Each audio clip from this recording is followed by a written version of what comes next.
Hello everyone, and welcome to my Days of Our Lives official. I hope everyone is having a wonderful day. Before we begin, please hit the subscribe button and give this video a thumbs up. Outside Alex's apartment, he was astonished to see Stephanie in the hallway. "I thought you were moving out of here months ago," Alex said. "I was. But once Chad left, I chose to go back into our old apartment," Stephanie explained. Alex told Stephanie that he intended to move back into his previous flat across the hall. Stephanie spotted the box in Alex's hand, and she questioned whether he had left Titan. "Now that I'm not Victor's son anymore, I couldn't really make a case for keeping the CEO job," Alex stated. Alex said that on his way out of the office, he had concluded that he did not want to return to the mansion. When Alex worried openly about the state of his apartment, Stephanie offered that they go to the pub and have a beverage. At the hospital, Gabi sat at Rafe's bedside, and she told him that if he did not wake up, she would deploy tough love. "And you're not going to like that," Gabi warned. "Because she's the toughest person I know," Johnny replied as he moved up behind Gabi and placed a hand on her shoulder. Johnny said that he had wanted to check on Rafe and Gabi. "I know it would mean a lot to him to know that you came to see him," Gabi remarked. Johnny asked about Gabi, and she admitted that she was struggling. "I remember when my dad was in a coma. That feeling that at any time you're simply expecting him to wake up," Johnny added. "Only he never does," Gabi muttered. Gabi and Johnny agreed that it was tough to watch someone as tough as Rafe in such a vulnerable position. "He's going to get through this. Just as he always does," Johnny replied. "He fought so hard to get me out of prison," Gabi added. Johnny highlighted that Rafe and Stefan had both worked hard, and Gabi agreed that she was lucky to have both men in her life. "Neither of them ever lost faith in me," Gabi stated. Gabi told Johnny that she understood that Rafe had loved being Johnny's stepfather as much as Johnny had loved having him as a stepfather. With a chuckle, Gabi remembered Johnny's junior FBI jacket. Johnny admitted that he still possessed that jacket. "I used to drive my dad up a wall," Johnny remarked. "It doesn't take much to do that, does it?" Gabi countered. Johnny agreed that EJ loved to hold a grudge. "By the way, I wanted to say that I'm sorry, for how long EJ took to help you get out of prison. It was utterly wrong of him to let you sit in there for something you didn't do," Johnny replied. Gabi thanked Johnny. With a raised eyebrow, Gabi inquired why Johnny was being polite to her after she had exposed Jude's paternity. "I'm pleased you did. Besides keeping you in prison, my God, he was keeping my Uncle Eric from his child. Letting Nicole believe a gigantic falsehood," Johnny said. Johnny added that he hoped EJ would learn a lesson, as EJ had lost practically everyone that he loved. "Even he and Stefan are on the outs," Gabi stated. With a smile, Johnny wished Gabi a happy anniversary. "I know, Stefan wanted today to be really special for you," Johnny remarked.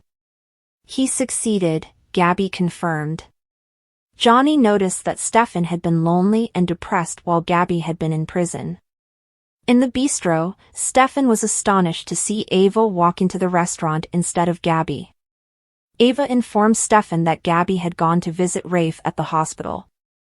"How do you know that?" Stefan said.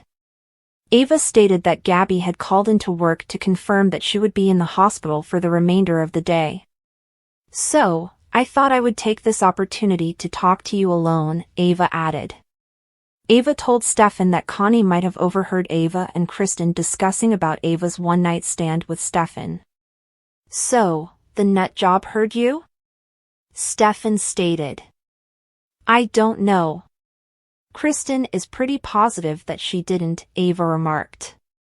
Stefan worried loudly, but Ava informed Stefan that as a new employee, Connie likely had not understood what she had overheard. "Why were you even talking about this in the office in the first place?" Stefan inquired. Ava noted that Connie seemed harmless. Stefan explained that Connie had been by with documents for Gabi to sign. Really? Because I was going to messenger those over. I did not ask her to have them signed, Ava claimed.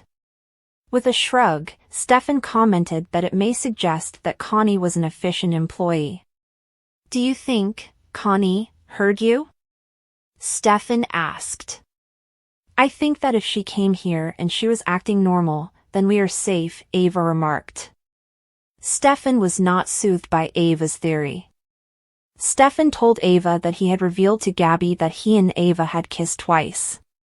Let's set a new rule, that we don't debate this ever again, since it's done. And because I can't risk somebody hearing something that they shouldn't. Especially not Gabi, Stefan stated. Gabi walked into the restaurant. Ava smiled. Everything okay?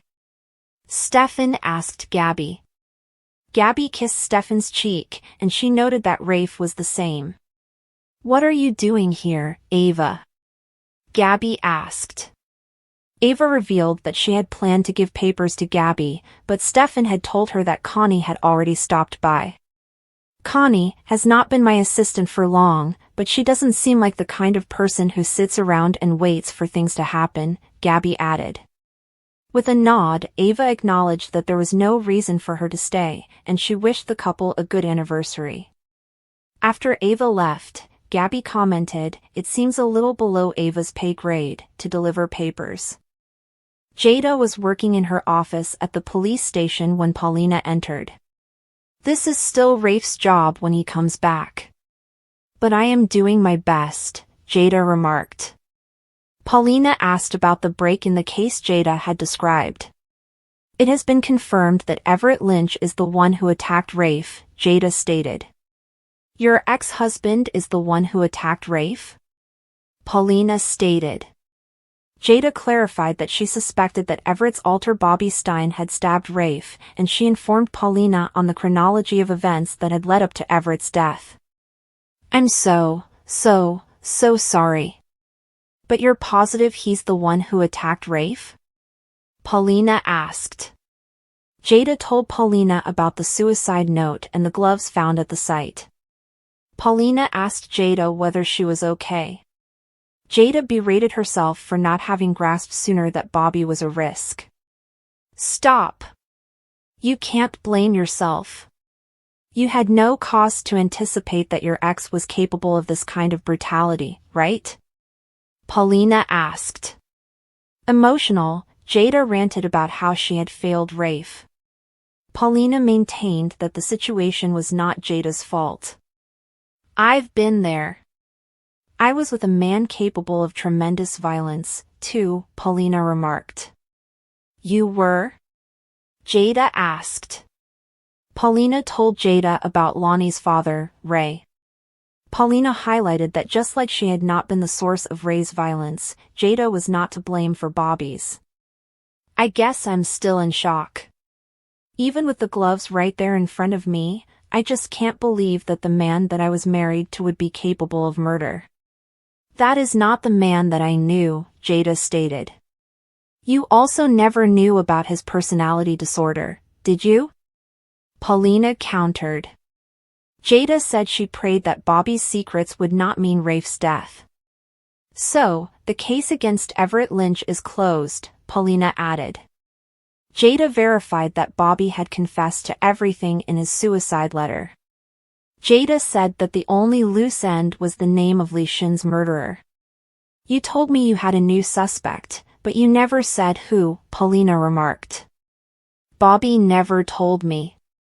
He just said that it was someone other than Gil Carter. And he also stated that he knew who attacked Rafe, Jada said. Paulina wondered aloud if Bobby could have stabbed Lee. I'm not ruling that out. But it's a possibility, Jada confessed. With a shake of her head, Jada stated she could not understand why Bobby would not have mentioned Lee's murder in his suicide note if he were too responsible. And plus, I don't know what his motive would be to kill Li Shin, Jada remarked. Paulina told Jada that she was thankful to Jada for her hard work under challenging conditions. Rafe should be sitting here right now, and he's not because of a man that I brought into his life, Jada added. You know, when he wakes up, he won't see it that way, Paulina said. Paulina encouraged Jada to go home. With a nod, Jada agreed to go home when she contacted Gabi. Does she know about Everett? Paulina asked. Not yet, Jada acknowledged. After Paulina left, Jada contacted Gabi at the bistro. I got some new information, and I think it will bring you some closure, Jada stated. Once Jada informed Gabi the news, Gabi stopped the call and told Stefan about Bobby. At least, Bobby's dead, though, right? Stefan stated. Gabi stated she was not convinced if the news helped her feel any better. It doesn't make Rafe any more likely to wake up. And to have it happen like this, a phone call out of the blue, it just feels so disappointing. Like I'll never get to see him brought to justice. I'll never get to confront him face to face, Gabi added. He's dead. Justice was served in that respect, Stefan remarked. Stefan said that the most essential thing was that the individual that had stabbed Rafe could not hurt anyone else. When Johnny returned home, Chanel was getting ready for bed. I went to see Rafe, Johnny remarked. Chanel inquired about Rafe's condition, and Johnny stated that Rafe was still in a coma. Johnny talked about his conversation with Gabi. Chanel informed Johnny that he was a nice friend and a good person. With a grin, Johnny told Chanel that she motivated him to be a better person.